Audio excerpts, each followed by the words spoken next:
Miguel Manso, presidente do PPL estadual, é isso? Isso, presidente estadual e secretário nacional de organização do Partido Pátria Livre. Ah, tá ótimo. Algum parentesco com o nosso Manso aqui de Araraquara? Não sei se já te disseram. Não, eu conheço a cidade, me formei em engenharia aqui em São Carlos, né? Então eu estive já, minha juventude, vim muito a Araraquara e sei dessa mas o Manso aqui é com C cedilha, o meu é com S. Deve ser um parentesco mais distante. Tá certo, tá certo. Então, deixa eu te perguntar uma coisa. Aqui em Araraquara, como você deve saber, nós temos vários pré-candidatos a estadual, a federal. Eu gostaria de saber se o PPL aqui em Araraquara veio para agregar com alguém ou traz um candidato novo para apresentar na cidade. Olha, primeiro a visita que como presidente faço à cidade é com o objetivo de preparar o partido para as eleições, né? Então estou viajando o estado todo e procurando exatamente discutir com os companheiros qual a melhor política eleitoral, já que vai ser a nossa primeira eleição nacional.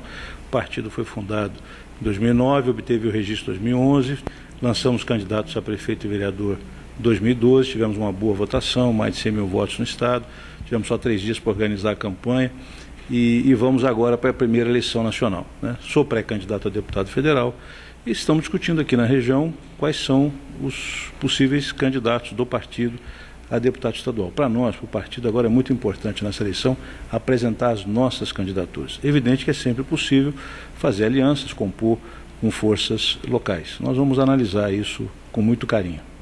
Certo. Como você disse, o PPL é um partido novo.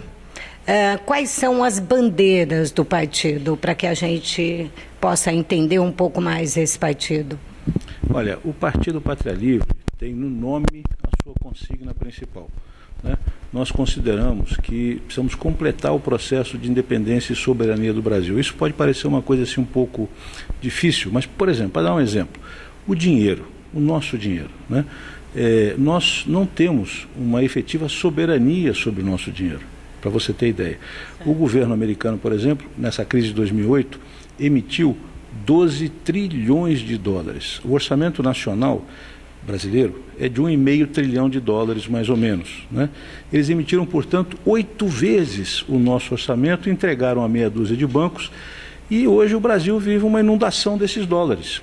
E o nosso governo, por exemplo, não fez como a Europa fez, como a China fez, como a Rússia fez também emissões monetárias para manter o equilíbrio. Resultado, houve um desequilíbrio no câmbio, desequilíbrio nas importações. No governo do presidente Lula nós exportávamos muito mais, havia um superávit na balança comercial e hoje nós importamos muito mais e temos uma balança comercial deficitária, né? Então, nós precisamos de soberania sobre a nossa moeda. Os bancos estrangeiros pressionam o Brasil para que a gente não faça essa emissão, o juros sobe e a economia entra em crise, né? As cidades, inclusive, uma das bandeiras que o nosso partido está defendendo é a imediata renegociação da dívida pública de estados e municípios, né? E também o Supremo Tribunal Federal acabou de aumentar a porcentagem obrigatória para pagamento de precatórios. Resultado, a arrecadação dos municípios caiu. Eu conversei com os secretários aqui, com o vice-prefeito, com o secretário, vou me encontrar com o prefeito daqui a pouquinho. E a realidade dos municípios em geral é isso, falta dinheiro para tudo. Saúde, por exemplo, o prefeito Marcelo Barbieri faz um esforço extraordinário para colocar 36% do orçamento do município em saúde. Talvez seja a prefeitura do Brasil que mais gasta com saúde, que faz o maior investimento em saúde. Mas falta saúde, a população continua reclamando, e com a razão, de que falta muita coisa. O repasse que é feito aos municípios na questão de saúde está baixo? Então, caiu, né? Para ter ideia, o Fundo de Participação dos Municípios, que é o dinheiro que é arrecadado dos impostos e que a União arrecada e depois repassa para estados e municípios, no mês de março, a arrecadação aqui de Araraquara deveria ser de 3 milhões e 400, algo em torno disso. Caiu para 1 milhão e 400. Quer dizer, então vai faltar recurso para continuar tocando as obras no ritmo necessário. Além disso, essa política monetária que foi desenvolvida no governo da presidente Dilma, que foi, infelizmente, um retrocesso. Nós apoiamos a eleição da presidente Dilma, mas foi um retrocesso em relação à situação do presidente Lula, né, que privilegiou o pagamento ao sistema financeiro. Isso inverteu a situação. Na saúde, por exemplo, o governo federal contribuía com 60% de todo o montante de recursos que ia para a saúde, né? E estados e municípios, 40%. Hoje é o contrário. Hoje, estados e municípios entram com 60% e a União entra com 40%. Então, é preciso que as cidades, que os municípios, que os cidadãos tenham consciência de que a política é uma luta de interesses, né? Se o povo que precisa dos serviços não se mobiliza e vai à luta pelos seus interesses, os banqueiros fazem isso muito bem e acabam ficando com a parte que é maior do bolo, né? Então nós ficamos apertados, aí o cobertor fica curto e começa a ter a briga dentro de casa. O vereador briga com o prefeito, a população reclama. Nós precisamos unir as forças nas nossas cidades para exigir, né, a renegociação da dívida pública, o fim dessa política de juros altos, né, a soberania sobre a nossa emissão monetária, uma política econômica que favoreça a industrialização do país, porque está aqui no interior de São Paulo, estão fechando a cana-de-açúcar, certo? Quer dizer, as usinas estão em crise, né? Estão em crise. Houve uma desnacionalização dessas empresas, né? E hoje a decisão é tomada lá fora, se a empresa de cana-de-açúcar vai continuar aberta ou fechada, se vai produzir ou se não vai produzir, é tomada lá fora, não é tomada mais aqui dentro. Mas a questão de usina de açúcar, que nós temos várias aqui, o álcool, a maioria dos automóveis é movido a álcool, açúcar. Por que essas usinas não conseguem, por exemplo, pagar seus funcionários, pagar fornecedores, que é esse o problema que nós temos aqui na região? Nós conhecemos vários funcionários, vários fornecedores que estão sem receber de usina há mais de anos. É verdade, é verdade. A situação, inclusive, está se agravando, viu? Infelizmente também por conta dessa defasagem do câmbio. Quer dizer, esse problema que eu relatei há pouco, ele incide diretamente sobre a produção industrial, né? E também sobre as commodities, sobre os chamados produtos agrícolas de importação e de exportação. Então, o álcool, por exemplo, né? Evidentemente que se o preço do combustível, da gasolina, certo? Estivesse um pouquinho mais elevado, como ele está indexado, poderia subir um pouco o preço do álcool, né? Como o governo, para controlar a inflação, para tentar, não fez o reajuste, e não fez esse reajuste porque não fez uma política cambial, não fez uma política monetária de proteger a nossa moeda. Não teve soberania suficiente para defender a nossa moeda, né? Porque não é possível os Estados Unidos emitirem 12 trilhões de dólares, os europeus emitirem quase 5 trilhões de euros, os chineses, que assim que houve emissão lá fora, fizeram a mesma coisa no seu país, os russos também, e nós não.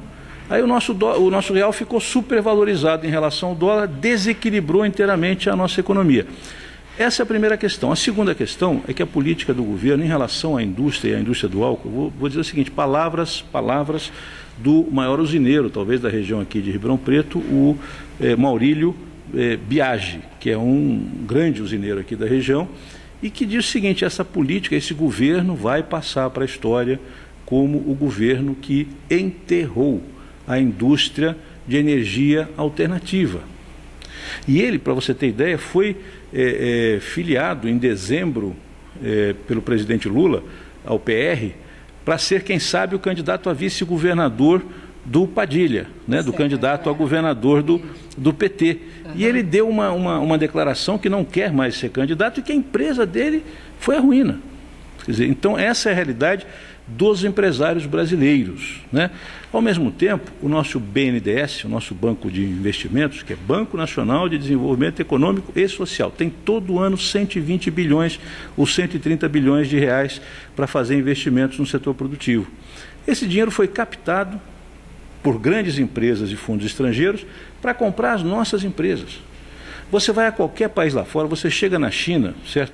E vai montar uma empresa na China, porque todo mundo quer participar daquele mercado de 1 bilhão e 300 milhões de habitantes, e o governo chinês diz: venha, mas traga o seu dinheiro. Você quer explorar o meu mercado, você tem que trazer o dinheiro do seu país de origem. Aqui não.